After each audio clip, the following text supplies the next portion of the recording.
Hey, what's up, everybody? Video 44 coming at you with another video. All right, so man, ESPN is letting go of everybody. 20 employees, pretty big names, man. Max Kellerman, Jalen Rose, Jeff Van Gundy. Uh, man, they let go of some big names, all pretty much overnight, right to start the summertime after the NBA season and all of that was over. You know, this is one of those things where I'm just saying it's a changing of the guard. You know, they're going into a new phase. Um, Seeing Kenny for real doing content for ESPN, you can just see they're starting to usher in new talent. They're not too happy with their overall direction over there, and I'm just curious to see what they're going to do with all the money saved. Are they saving money or are they stopping the bleeding? Is that what I'm wondering? It's like we were talking about yesterday in regards to the news, the regular news media. They have to keep up with the internet, and given the fact that there's so many different people to watch, it's just taking the overall viewership away from some of these major networks. They may not be watching one single person, they might not be watching the competitor, but they've just scattered out to watch whatever their individual interests are on YouTube and various different things that people do with their time, gaming and stuff like that. They just don't watch ESPN like they used to. They don't watch these networks like that. They don't have the attention of all of us like they used to have. So they got to cut costs to make that make sense and cut back on stuff that they were budgeting for a different time that this is no longer. And I was thinking about, for voices like myself, do we want to get jobs like that? I'm thinking about Kenny for real and how he's doing the job, but he's wearing a suit. It's kind of taking him away from his brand. It's almost like he has to be someone else. But the reality is he's still in front of the same audience. It's sort of like what academics was going through when he was doing the show with Joe Budden. It's like you're still in front of the same camera. It may be in theory a different audience, but the majority of the people who really watch you are still watching you. So it becomes almost like a conflict of interest for guys who gain a regular following of their own. People like Kenny for real, people who like academics who follow them, have their own base to try to get jobs with networks and then do what the networks wants them to do, because it comes off as if they're doing something that is not coming natural to them, as if it's inauthentic, as if this is not who they really are. And it's funny because the way that it's nestled now, it's almost like you get to talk to your regular fan base and then you get to go to work and pretend and then come back that night and talk about it, or kind of like be yourself again. It's like the same people are still watching you. So it's almost like the networks need to catch up to understand that these individuals that you're hiring, we already know them. So you can't turn them into something that we don't know after the fact just because you've hired them. What you want to do is kind of keep them being who they are, almost in the same platforms, just fund it, is what I would tell them. You don't really want to do anything else. Now, if you want to keep your studio, you want to keep the fullness of what you're doing. But when you hire the Kenny for reals, when you hire the academics, when you hire whoever you hire, you got to remember that their fan base is watching them when they're with you, and then they're watching them after they leave the job. They're watching them. They're watching them when they go home because they have their own platform. So it's just one of those situations where I kind of noticed that the networks are in a different place and they're trying to bring themselves the talent that everyone is watching. But you're going to bring them to you to become what it is you want them to be, and that's not what we're watching. That's not what's drawing us to them.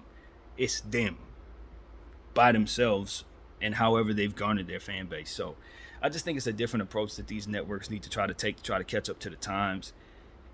And I don't know if it's going to I don't really know what their solution is, but they do have the marketing dollars. They have the money.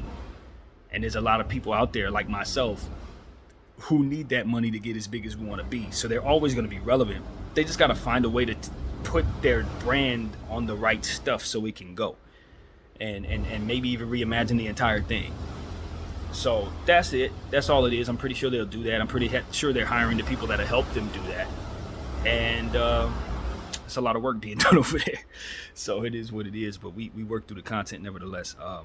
But yeah, I really like all the network's personalities. I think the entire fleet of people that they fired should probably just go to another network together and just continue their careers, because that's all that there really is to do. You go to Yahoo, you go to FS1, you go to one of these other ones, Barstool, you go huddle up with some of those guys, because we're still going to see that sports media and their personalities don't need these big networks to keep the attention so long as the content is desirable to watch. And Unc showed us, if he has the right backing, he can have his own personal content. We'll watch it. And I don't think it'd be too much different for a guy like Max Kellerman. Stephen A. Smith is finding out he can carry his own content. He doesn't necessarily need the network anymore. Really doesn't. And a lot of them don't, man. And that's what the network is finding out. So while they're firing people, doesn't necessarily mean that these people still don't have high demand on their faces. It just means that the network doesn't necessarily know how to use them properly and or doesn't feel they're best for them anymore. But I still want to watch Max Kellerman. I still want to see Jalen Rose. You know what I mean? All these people you fired, still kind of want to watch them. So that's what it really comes down to. ESPN is going to find that out. It's going to suck for them a little bit because you did fire some people that people did come to see. They may not have been your best. It may not have been Stephen A.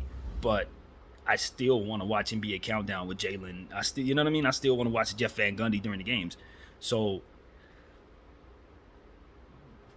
I'm just going to go out on a limb and say some of these firings are temporary.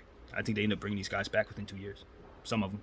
I don't think they're gone forever. Especially if the guys they bring in off the street don't hold up the fire, so to speak. They're going to bring those guys back. Unless they're wrapped up in different contracts, because this doesn't seem like something you do because ratings are bad. Not necessarily. Ratings are bad because of the overall environment, not necessarily because the talent ain't drawing. In my opinion, I don't think it is. I don't think that's the problem at all. So that's what I gotta say. I like I said, I'm still a fan of everybody they fired, man. I'd like to see them all together tomorrow on ESPN. You know what I'm saying? I don't particularly love this. Not as a fan of the content. I think. They still got plenty of guys that you want to see, but if I'm not mistaken, they fired Perk. Like, why are they firing some of the mainstays that you look to see what they're doing in this era? They fired those people. It's like, I probably wouldn't have fired those people.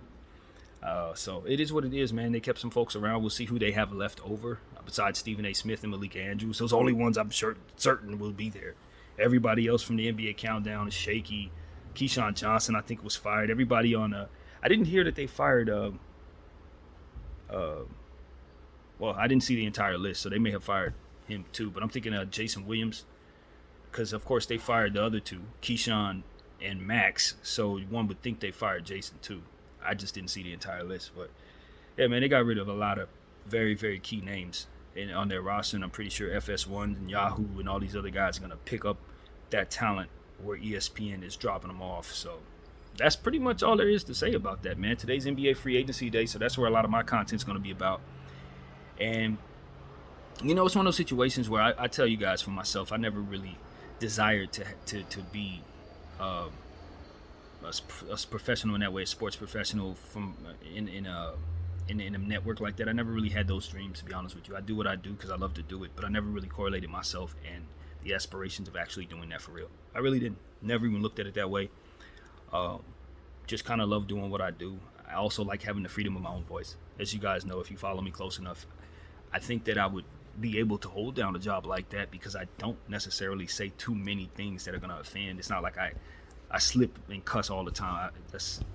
I'm a different type of person in that way. I naturally think I can stay within the PR framework of things, given the fact that I was raised in LA by a mother who worked for a radio station and a bunch of stuff. She won an Emmy before I was born and all kinds of stuff. So she kind of raised her son with an understanding of what works within those parameters naturally. And so that's one thing. But for me, it's like I'd rather have my voice. On therapy sessions, sometimes I bring up stuff probably wouldn't be the best for a network job. So I just never even aspired for that. But for those who do, I encourage you to keep going. This is how you do it. You build your fan base, and then you bring that fan base to these networks.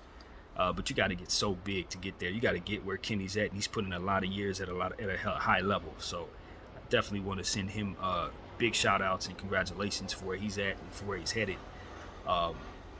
For myself, I just want to make sure that everybody knows what my intentions are when I speak like this. Because, there's been a lot of times where people have asked me, did you ever want to work for ESPN or something like that? I mean, in my tax bracket, of course, I would never want to just poo-poo a job like that. But am I dreaming of such things just because I'm doing this? I actually am not. I'm really not. I actually have dreams of doing other things, like musical stuff and stuff. Like, that has nothing to do with being a sports uh, analyst. I just love to do it naturally. No different than I love to do art, or you know what I mean. This is art form for me. But nevertheless, for those who do it professionally, it's a real thing. Journalism is a real thing. I'm not a journalist. Never wanted to be, but a talking head, that works for me. I like that. I didn't go to school for this, so for those who did it and do it well and put in the work, they need to be in those positions, and that's how I look at that. So for me, I just want to do my own thing, and if I do my own thing, I want to own it, and I want to have control over it, and from there, empower others. So that's kind of how I want to do it. I want to do my own thing. I'm not interested in riding anybody's coattail or being under anybody's contract that I can't get out from under for a multitude of years or whatever. That's just, I don't think I'm wired for that. Desirably, am not. So that's kind of how I look at myself, man. Different, but nevertheless, I do try to contribute to this overall ecosystem. And when things like this happen, you definitely take note. All of us are also watching. So it is what it is, man. That's what I got to say. My name is BDL44. I thank you all for watching.